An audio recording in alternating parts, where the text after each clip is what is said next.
편한 구조의 어떤 투자 타임이지 않을까 싶어서 제가 2023년 채권 투자해라고 좀 지난 10년 중에서 채권 금리가 최고입니다. 아직 경기 침체 우려감이 있는 상황에서 너무 공격적으로 위험 자산을 들어가는 건 저는 반대고요. 조금 시간이 지나면은 금년에 채권의 어떤 섹터가 투자할 게 너무너무 많아요. 그리고 밸류에이션 볼까요? 이 차트 여러분 보시기에 조금은 어려울 수 있습니다만은 여러분들 이제 채권에 대해서도 우리 주식 못지않게 좀 전문성을 가지면은 굉장히 안전적인 포트폴리오를 구성할 수 있습니다. 지금 보시면은 이 차트는 채권의 여러 섹터를 보여드리는 건데요. 이 전체 바 차트는 지난 10년 동안의 금리의 밴드입니다. 금리의 밴드고 가운데 이제 이 파란 색깔이 해야 되나요? 가운데 바 차트는 지난 10년 안에 해당한 채권의 평균 금리고요. 마름모는 현재 수준의 금리 수준이에요. 자, 모든 채권을 보시면은 지난 10년 중에서 평균보다 높은 건 당근이고 지난 10년 중에서 채권 금리가 최고입니다. 직관적으로 금리가 최고라는 거죠. 그렇게 보시는 거고 제가 인플레이션 더 말씀 안 드릴게요. 그러면 어쨌든 인플레이션이 잡힌다고 하면은 당연히 금리가 조금 내려올 것이고 그럼 가격도 올라간다. 이런 차원에서 금년에는 채권 가격도 그러니까 이자율 자체가 매력적이 여기에다가 앞으로 전개되는 로드맵, 플레이북이 채권에는 그냥 딱 우리가 표현이 그런데 딱 길을 딱 미리 선점하고 있으면요. 우리는 그냥 먹게 되고 사실 너무 좀 편한 구조의 어떤 투자 타임이지 않을까 싶어서 제가 2023년 채권 투자해라고 좀 정의를 했습니다. 네. 자, 일단 채권 우리가 보통 이제 경기 침체가 있던 해, 그다음에 네. 금리 인상이 이렇게 마무리가 되는 네. 요 해의 과거 데이터들을 봤을 때의 그 주식 수익률, 채권 수익률, 요거를 좀 단순 비교하신 게 있나 봐요? 지금 제가 따로 요 자료는 없는데 지금 말씀을 여쭐게요. 그냥 우리 좋은 예가 2008년과 2009년입니다. 2008년에 굳이 긴 설명 안 드려도 굉장히 물론 이제 좀 그때는 경기 침체가 좀 심한 경우지만 그 전해가 2002년이거든요. 둘 다 모두 다 그에 다 원본이 다 깨졌습니다. 통상적으로 고점 대비 한 20% 정도 깨졌는데 반면 동 구간에 그냥 우리가 가장 심플한 게 가장 높은 등급이 투자 적격채 그러니까 IG 그레이드 투자 적격채권인데 거의 한 20% 났습니다. 수익률 20% 났고요. 반면 채권 같은 경우는 10에서 20% 이상의 좀 마이너스가 난 경우가 있고 그렇습니다. 그렇게 된 거고 좀 여담이다마는 우리가 원래 일반적으로 겨내는 게 마일드 리세션을 많이 언급하지 않습니까? 네네. 그리고 연말 정도 되면은 이제 좀 본격적으로 리커버 되지 않을까 이런 견해인데 사실 그 국면에서 굳이 주식 안 하셔도 됩니다. 뭐냐면 그 국면에 제가 제 책에 자주 언급해 드렸지만은 하이힐드 채권 하시면 됩니다. 하이힐드 채권 참고로 우리가 좋은 예가 언제였냐면은 2008년이 경기 깨졌고 2009년에 경기가 돌아섰죠. 그때 보면은 2009년에 미국 주식이 25% 올랐습니다. 근데 미국 하이힐드가 무려 60%가 올랐어요. 물론 그때는 좀 리만 사태랑 극단적 사태를 맞이해서 그렇지만 굳이 그건 좀 과한 얘기지만 어쨌건 간에 우리가 만약에 금년 하반기나 연말 정도에 만약에 바닥을 찍는다고 하면은 주식도 좋은 선택이지만은 상대적으로 채권 안에서도 그 솔루션을 찾기엔 너무나 좋은 국면이지 않나 싶습니다. 네.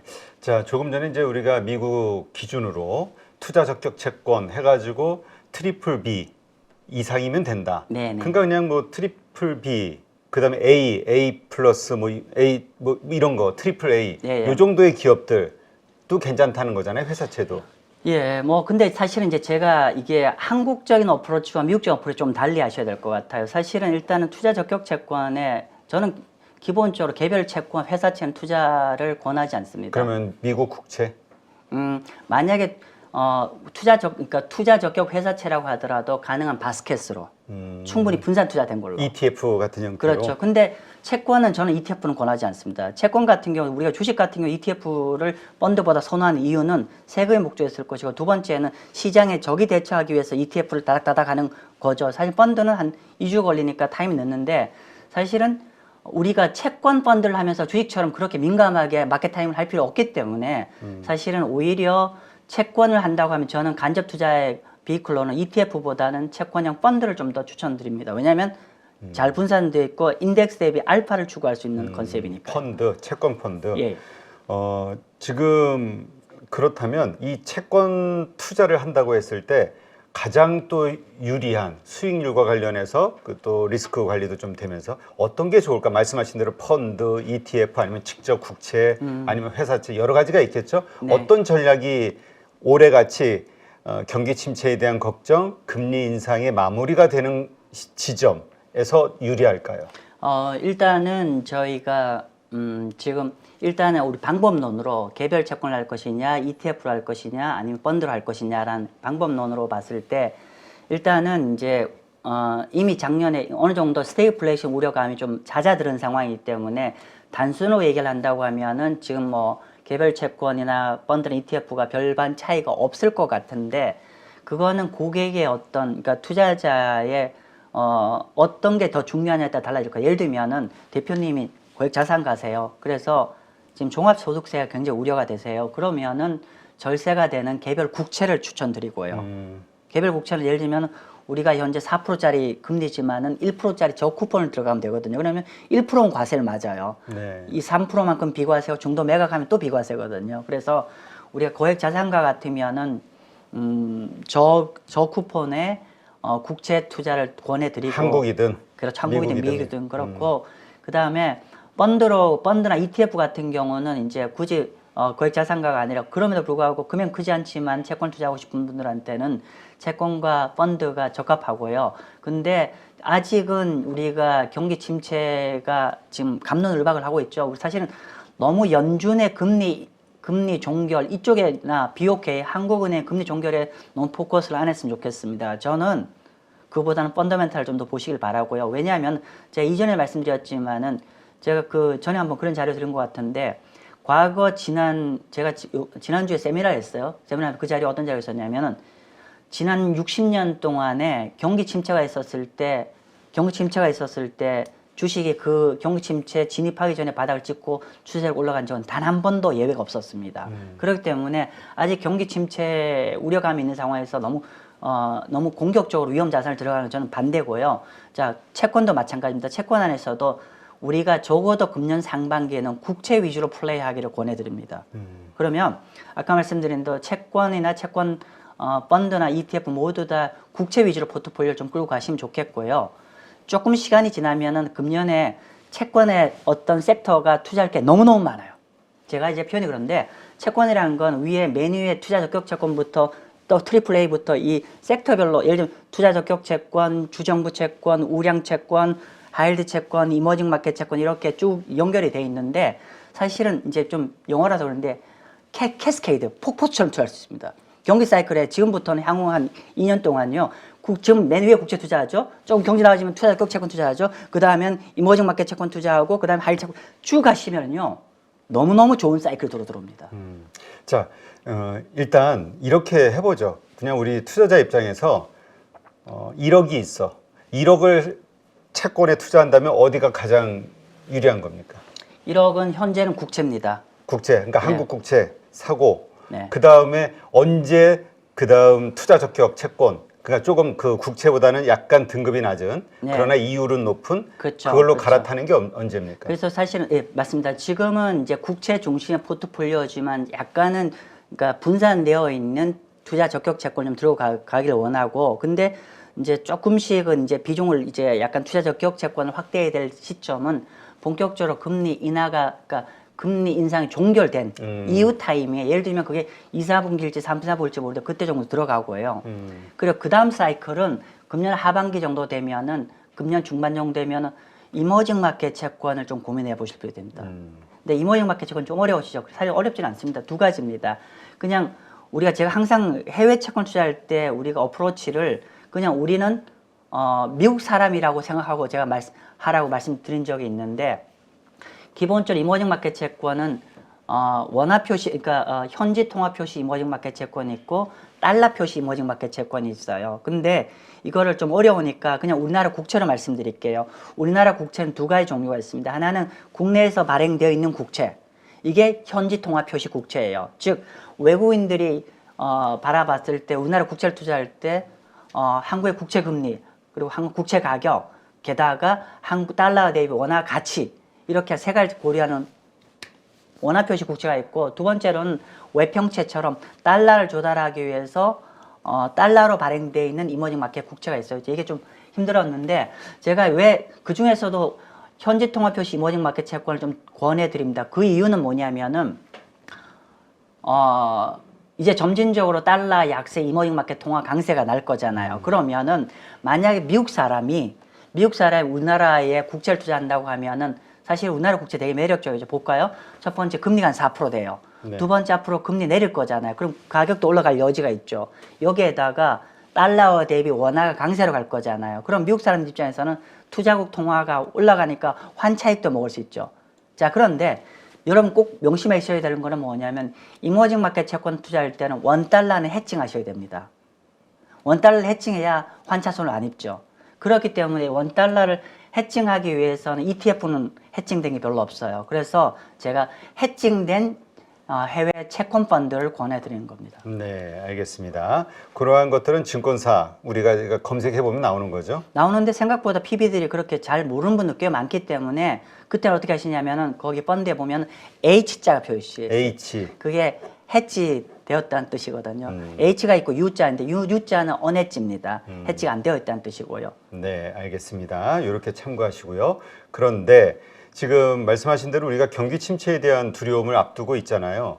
경기 침체가 오고 그로 인해서 기업들의 실적이 나빠지고 부채가 많은 기업들은 이자도 못 내는 상황이 오게 될 거고 그쵸. 그것이 결국은 기업의 부도로 이어지면서 신용 경색이 오는 거 아니냐. 맞습니다. 그러니 맞습니다. 지금 우리가 뭐 채권이 됐든 주식이 됐든 그러한 자산들은 다 떨어질 거 아니냐라고 보는 분도 있어요. 그렇죠. 네, 맞습니다. 이러한 부분과 관련해서는 어떻게 보세요? 저는 100% 동의입니다. 100% 동의이기 때문에 뭐 연착륙할 거로 기대하시는 분들도 요즘 늘어나고 있잖아요. 제가 미국 100% 경제. 동의란 얘기가 뭐 완전 그 하드랜딩 얘기고 그러니까 순서가 그렇다는 거고요. 그러니까 저는 지금은 아직은 우리가 특히 미국 같은 경우는 아직은 연착륙 쪽이 아직은 대세 뷰입니다. 사실은 제가 이코노미스트가 아니기 때문에 제가 여기 구독자님한테 말씀드릴 수 있는 거는 제가 글로벌 투자은행들의 어떤 그런 컨센서스나 이런 것들 제가 어떻게 보면 소화해서 말씀드리는 차원인데 아직까지는 연착륙 뷰가 주 뷰입니다. 그래서 일반적으로 미국을 얘기한다고 하면은 예를 들면 골드만삭스 같은 경우는 경기가 둔화되지만 아직은 0을 지킨다는 얘기고 BOA나 모건 스탠리는 깨진다는 얘기고 근데 그러니까 미국 경제가 마이너스 성장을 한다는 쪽에서도 사실은 하드랜딩을 보지는 않습니다. 그러니까 우리가 가장 많이 쓰는 표현이 마일드한 리세션. 그러니까 뭐 우리가 경기 침체, 그러니까 미국 경기 금년에가 마이너스 0.5, 마이너스 1 정도 보는 게 가장 많죠. 그렇기 때문에 제가 이게 아까 IG 투자 적격 채권을 언급을 드린 것도 사실은 경기가 완전히 무너지면요. 그렇죠. 오로지 국채 투자하셔야 돼요. 그렇죠. 그러니까 전에 말씀하신 것도 제가 기억이 되는데 무조건 위험할 때는 국채. 맞습니다. 근데 사실 이번에 국채 들고 있었던 분들 큰 손실을 봤거든요. 안전자산이라고 왜냐면 금리가 확 그렇게 반대로 가니까. 네, 예. 그래서 그 당시에 들고 있던 분들은 손해를 봤는데 지금 사시는 분들은 이제 이익이겠지만. 그렇죠. 네. 그렇죠. 제가 이제 사실은 이제 우리가 국채를 그러니까 제가 채권을 보시면 채권 투자 리스크가 몇 가지가 있는데 예를 들면은 이자 리스크가 있을 것이요. 금리가 떠서 가격 하락하는 이자 리스크는 모든 채권에서 존재를 하고 반면 아까 회사채 같은 경우는 신용 리스크가 있죠. 부도 리스크가 있고 가상금리가 확대되는 리스크가 있는데 국채는 리스크가 딱 하나밖에 없습니다. 이자 리스크. 근데 그러니까 부도 날 걱정도 아무 없는 작년에 워낙 전쟁이 터지면서 금리가 이렇게 폭발적으로 올라가면서 이제 금리가 올라가면서 깨진 건데 계속 말씀드리지만은 작년에 그렇게 깨진 거는 너무너무 역발상하시면요 너무너무 또 좋은 투자 기회라는 거고 근데 주식과 차이점 말씀드릴게요. 주식은 깨지잖아요. 그럼 이게 리바운드를 해야 수익이 나잖아요. 그렇죠. 근데 채권은 리바운드 안 해도 됩니다. 그 깨지는 와중에 금리가 많이 올라갔기 때문에 이 금리만 확보해도 엄청나게 매력적인 국면이고 그리고 우리가 정석으로 얘기를 한다고 하면은 채권 금리가 일정 부분 내려와야 주식시장이나 부동산 시장이 움직이잖아요. 그러면 그 금리가 내려가는 동안에 가격도 많이 올라가는 거죠. 네. 지금 그러한 우리 경기 기본적인 펀더멘탈 경기 침체라는 주제 가지고도 좀 위험하게 보는 분들도 있는데 네. 여기에 지금 일본이 YCC에 대한 변경, 뭐 사실상의 금리 인상 이런 이슈들이 나오고 있잖아요. 네네. 그러면서 엔캐리 트레이드 자금들, 투자된 자금들이 회수되기 위한, 그러니까 매도하는 상황들이 벌어지면 또 자산의 폭락이 있는 거 아니냐, 뭐 여러 걱정들을 하는 분들이 있어요. 네, 네. 뭐 그렇죠. 이게 우리가 분명히 이제 우리가 뭐 옌캐리 트레이드의 로직은 뭐 아마 8.15에서 여러 번 다뤘기 때문에 너무 내용 잘 아실 거예요. 그런데 왜냐하면 글로벌 시장 자체가 일본 투자자가 차지하는 위상이 너무 크고 뭐 사실은 어떤 유동성의 어떤 저수지 같은 역할을 했기 때문에 그런 우려를 갖고 있는데 물론 극단적인 상황을 가정하면 그런 걱정이 있는데 저는 그런 영향이 리미티드, 제한적일 거라고 판단합니다. 일단은 우리가 이제 YCC가 최근에 0.25에서 0.5까지 올렸고 아마도 이틀 뒤에 좀 더 올릴 것 같아요. 그렇죠. 밴드를 좀 더 올릴 것 같아요. 그러면은 우리가 일본 10년만 국채가 뭐 10년 1%까지 올라간다는 분들도 계세요. 우리 그러면은 이제 우리가 가장 우려하는 기본적인 로직이 그럼 일본 금리가 올라가면은 예나화가 강세로 가고 예나화가 강세로 가면은 해외에 들고 있는 국채 포지션을 다 던지게 될 것이고 그러면 해당한 나라의 국채 던진다고 해당하는 국채 가격이 하락하고 금리는 올라갈 것이고 뭐 이런 스토리에 대한 우려감들이 많으시죠. 물론 맞는데요. 근데 우리가 잊지 말아야 되는 건 이미 우리가 옌캐리 트레이드의 뭐라고 하나요? 우리가 포지션 청산은 이미 작년부터 계속 이루어지고 있었어요. 한번 볼까요? 제가 잘 좀 준비를 했는데 보면은 큰 그림에서 위에 차트를 보시면 좀 이게 이미 꺾여 내려간 예를 들면은 면의 점선이 USD입니다. 네. USD라서 이미 작년부터 비중이 좀 줄어들고 있던 걸 확인할 수 있고요. 밑에 박스 차트가 너무 정확할 것 같아요. 박스 차트는 위에 적혀 있어요. 2022년도에 각국의 국채에 대해서 일본이 얼마나 순매도세로 등장했는지인데 보시면은 특히나 미국 US 보시면요. 작년에 이미 꽤나 많이 매도를 하고 있습니다. 이렇게 많이 매도를 하고 있고요. 제가 이제 사실은 그 8.15를 다 충분히 검토를 못해서 그런데 이 부분에 대해서 이미 한번 언급이 되셨을 수도 있을 것 같은데 그러면 왜 이미 YCC 포기하기 전에 이미 일본 사람들이 왜 이미 해외 국채를 던지기 시작했냐는 거에 대해서 제가 혹시 이전에 한번 언급이 됐는지 얘기해 주시면 돼요. 오케이, 알겠습니다.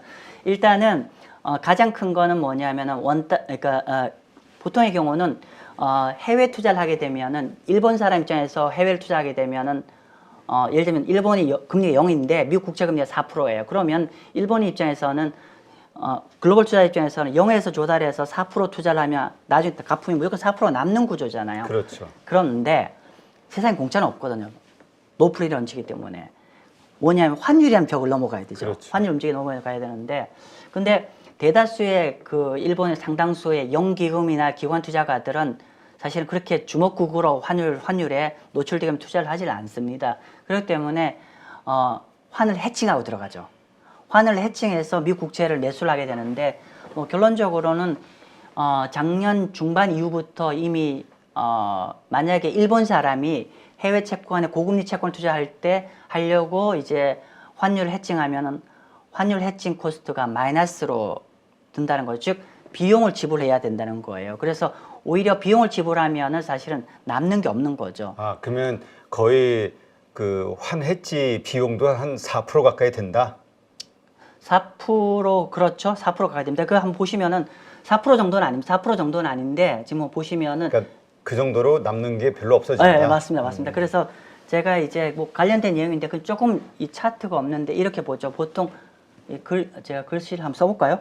한번 써보면은 시간이 될지 모르겠는데 이렇게 보시죠. 보통 이렇게 보시죠. 보통 양국 간의 환율의 해칭은 어떻게 되냐면은 양국 간의 금리 차이만큼 비용을 지불하면은 사실은 100% 해칭이 됩니다. 네. 그런데 보통 해칭할 때는 단기 금리를 조달합니다. 그런데 보시면 좀 한번 저기 봐주시면요. 예를 들면 미국 금리는 이렇게 단기 금리와 장기 금리가 똑같이 플랫해져 있어요. 근데 일본은 이렇게 되어 있어요. 상대적으로. 네. 그러면 보통 단기 금리가 갭이 예를 들면 4%가 난다. 그러면 이론적으로 해칭할 때는 예나와 달러 해칭하면 이 단기 금리 차이만큼 비용을 지불해야 돼요. 4%를 지르는데 얘네들이 4%를 지불하고 얘들 투자 대상이 뭐냐면 10년 국채잖아요. 10년 국채 금리는 오히려 일본과 미국이 더 갭이 줄어들죠. 그러면 4% 비용을 지불하고 3% 미국 그 일본 국채 투자하는 거 대비해서 3%만 남기 때문에 사실 오히려 손해를 보는 거죠.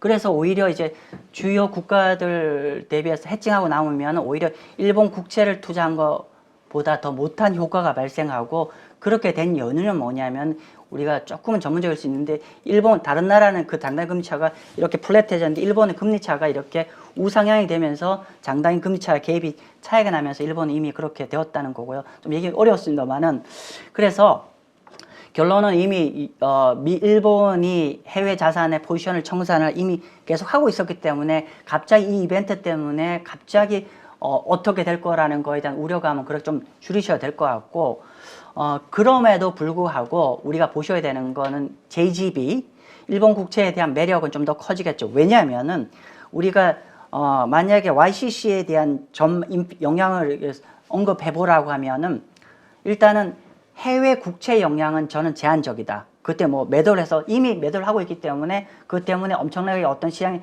추세를 바꾸지는 않을 것 같고요. 그런데 영향은 어디에 더 미칠 것 같냐면 일본 국채. 일본 국채 같은 경우는 이미 사실 5천원 0%에서 이제 1%대 금리에다가 게다가 예너는 일정 부분 강세로 갈 것 같아요. 그래서 그러면 글로벌 투자자 입장에서는 일본 투자하면 환도 일정 부분 먹을 룸도 생기고 그리고 한 1%지만 저리도 있지만 그 정도 있기 때문에 조금은 더 일본의 채권 자체는 좀 매력적일 것 같다. 그리고 금리 좀 더 올라갈 것 같다. 네, 제가 이거는 단기 비고요. 근데 우리가 나오는 뉴스들 보면 일본의 그 국가 부채가 260%라 하더라도 그 모든 부채가 일본인들이 가지고 있기 때문에 그게 돌아갈 수 있다라고 보는 게 이제 일반적인 시각인데 그 일본인들이 일본 자체 내에서 일본 국채를 팔기 시작했다 대량으로. 이게 최근에 나온 뉴스고 이게 결국 흔들리는 거 아니냐. 일본 경제에 대한 신뢰가 지금 떨어지는 거 아니냐. 일본 사람들조차도. 일단 뭐 말씀하신 대로 금리 올라가면 채권 가격이 깨지잖아요. 채권 가격이 이게 그런 거죠. 우리가 그러니까 우리가 보면은 당연히 금리를 그러니까 금리가 올라가면 기존의 투자자는 손해를 봅니다. 그러니까 일시적으로 그러니까 기존 투자자들의 어떤 매도세는 그럼 매도가 금리 올라가는데 매도하면 금리 더 올라가잖아요. 약간 그런 순환은 있지만은 근데 그게 끝이냐는 거죠. 결국 채권이라는 거는 보면은 결국은 이런 거 아닙니까? 채권 금리가 펀더멘탈이 뭐냐면 채권 금리라는 첫 번째 실질 이자율. 실질 이자율은 그 나라의 경제 성장률하고 같게 봐야 돼요. 일본이 드라마틱하게 금리가 올라가는 나라, 그러니까 경제 성장한 나라가 아니라는 거. 두 번째는 우리 기대 인플레이션이잖아요. 기대 인플레이션인데 기대 인플레이션을 중장기적으로 보면은 전 세계적으로 지금 인플레이션이 잡히는 형국이거든요. 그러면 지금 당장은 약간 그런 영향이 때문에 금리 좀 올라가겠지만은 중장기적으로 보면은 결국 글로벌 금리의 어떤 방향성에 수렴할 수밖에 없다는 거고요. 또 하나는 아까 일본의 기존에 초기에 금리 올라갈 때 기존에 있는 사람들은 매도로 나가지만 반면에 제3자들 입장에서는 금리 올라가잖아요. 이제는 갈수록 매력적인 거죠. 해외 투자자 입장에서는 환도 먹고 금도 이제 조금 올라가니까 그러면은 이제 그런 것들이 시장에 또 이렇게 저는 어느 정도 밸런스가 중장기로 맞아 들어갈 거로 생각합니다. 네. 그렇다면 지금 말씀하신 대로 일본의 YCC, 그러니까 금리 인상 사실상에 이러한 것들을 통해서 발생할 수 있는 여러 변동성, 이것이 일본 경제에 위기를 가져오거나 혹은 다른 나라들의 위기를 가져오거나 하는 그럴 걱정은 안 해도 된다. 네, 저는 과하다 생각합니다. 네. 제가 그때 한 두세 달 전에 레고랜드도 말씀을 좀 드렸는데 제가 그때 많은 분들이 그러더라고요. 저 양반은 너무 긍정적이게 하는 거 아닌데 결국 지금 우리가 한 3개월 지나봤잖아요. 너무 걱정하셔도 됩니다. 어떤 우리가 중앙은행이 그때도 우리 BOK 한국은행이 그거에 대한 어떤 이 문제의 심각성 이게 그대로 내버려뒀을 때 어떤 상황이 전개될지에 대해서 인지를 하고 있으면은 뭐 그거에 대해 핸들이 되고 그리고 너무 시장 참여자 입장에서 극단적인 상황을 가지고 우리가 투자 판단을 안 하셨으면 좋겠습니다. 네, 네네. 알겠습니다. 네, 하여튼 이 채권 실제로 우리가 투자를 안 해봐서 그런지 채권 투자하면은 좀 뭔가 어렵고 거리감이 느껴지는데 계속 이렇게 말씀을 듣다 보면은 어느 순간인가 우리가 채권에 친숙해지지 않을까 네, 기대감을 그렇습니다. 가져봅니다. 네, 이제까지 GB 투자자문 마경환 대표님과 함께했습니다. 오늘 좋은 인사이트 고맙습니다. 네, 감사합니다.